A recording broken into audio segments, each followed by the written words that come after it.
李俊，哎，叉叉最近在买婚房，大家都建议他们来我们这上面看老房子，你觉得怎么样？我觉得他们买婚房是可以买，但是没有必要去买新房，因为现在新房的掉价那么快。你看我有一个朋友买了一套房子，当时他买的时候是花了60多万吧，现在卖的人家给他报价多少？20多万，还是精装的。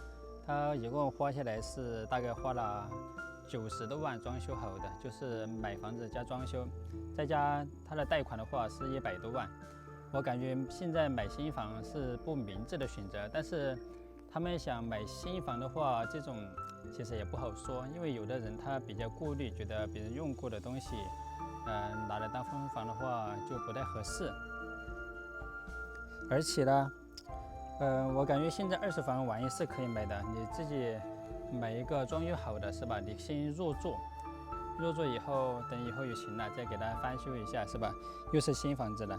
但是他们说到我们这上面来买老房子，跟我们做邻居。我感觉完全没有必要到这里来买老房子，因为我们和叉叉不一样，因为我们在城里至少有老妈进的房子，以后我们小孩要上学，至少他们上学方便是吧？对，在这上面的话，他们在城里没有房子，到时候跑上跑下也不方便。因为我们现在想的是，小孩在山下读书的话，有的时候偶尔送一下还可以。如果说，等到他读1年级或者初中的时候，你肯定还是要在下面照顾他的，要扶持他学习嘛。要是他们到山上来买房子，以后肯定就有更多的问题存在。毕竟他们是刚刚结婚，可能都不在意这些，因为毕竟，女方现在不在意，以后肯定会在意。所以说，建议他们买新房还是2手房，还是到我们这上面来买房子，我们都不要去给他们提太多的想法，因为毕竟买房是人生中的一大事。如果说你给别人提供太多的这个建议的话，到时候会误导他们。但是如果说他真的是被这些话给误导了以后或者买我们这上面，要么买2手房，到时候后悔了，钱又没有了，他肯定会责怪你是吧？所以说我们只能是说，他们买什么决定权在于他们自己，我们只能是说给他做一个参考。因为最近很多朋友都在评论区留言，如果说让我们去给叉叉他们物色一个老房子，但是山上的买房子的话，万一是像我们这种有情怀、喜欢农村的才会来，是吧？像安逸，如果他不喜欢农村的话，住着也是不高兴的。主要是农村的房子拿过来还要改造。对呀，主要是农村的房子也不便宜。你看这个房子，就按最低价的房子4万多，你买过来你还得花20-30万来改造。我有这个钱的话，我都可以在城里首付一套新房子了。如果说不首付新房子，买一套2手房的话，也就20-30万是吧？对，还是装修好的。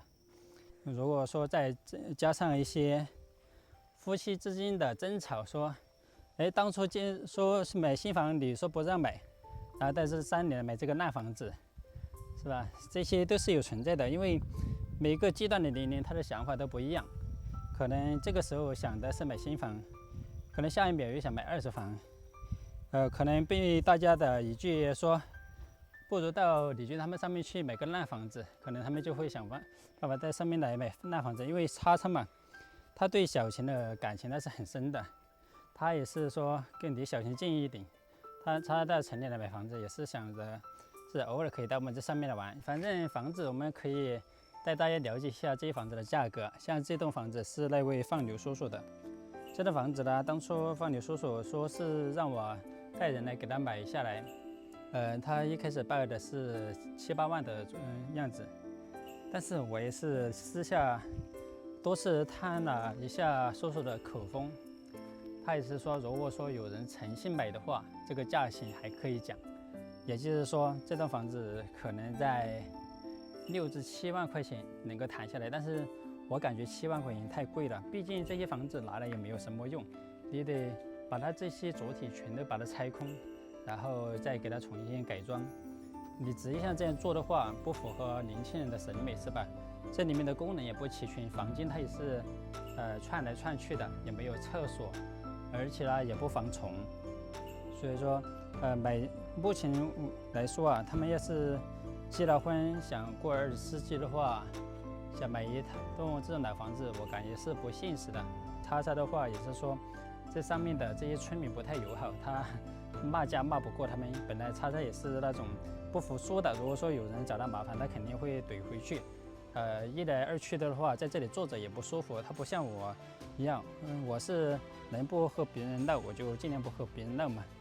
但这个房子，按他这个报价来说，其实是很值得的，因为他这个房子占地的话，大概有700-8平米，700-800平米啊。一共是长5间，我们那个是3个房间嘛，那个是5个房间，就是这样。算下来的话，它这个一共有多少个房间啊？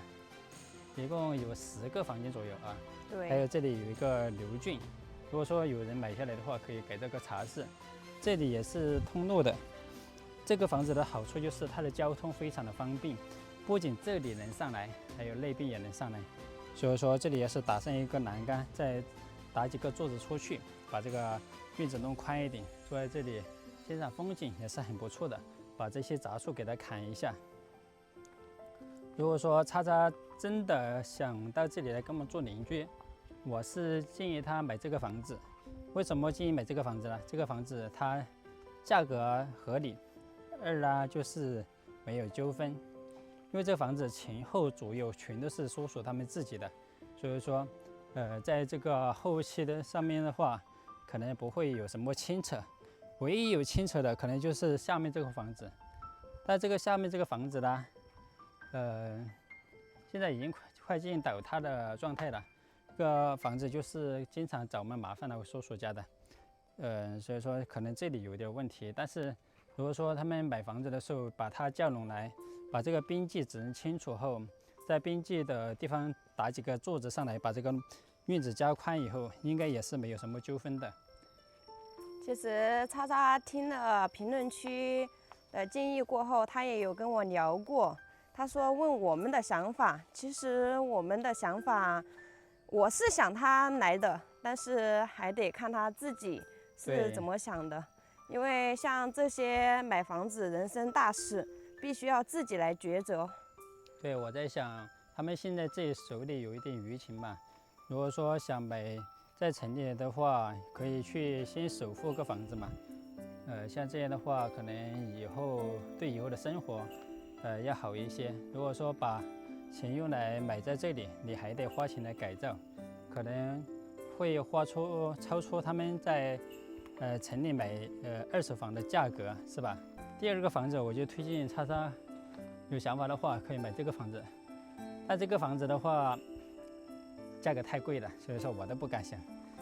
像这个房子的话，它要12万，所以这个房子的话，就是完全没有必要买的。这也是我们看的第3栋房子。这栋房子，如果说2口子，用来享受生活的话，还是不错的。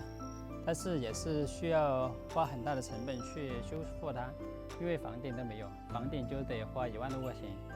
那这里的好处呢，就是不需要人工搬运费，它直接在路旁边，所有的材料都可以直接拉进去。如果说他们要买的话，我觉得这栋房也是可以考虑，毕竟4万多块钱是吧？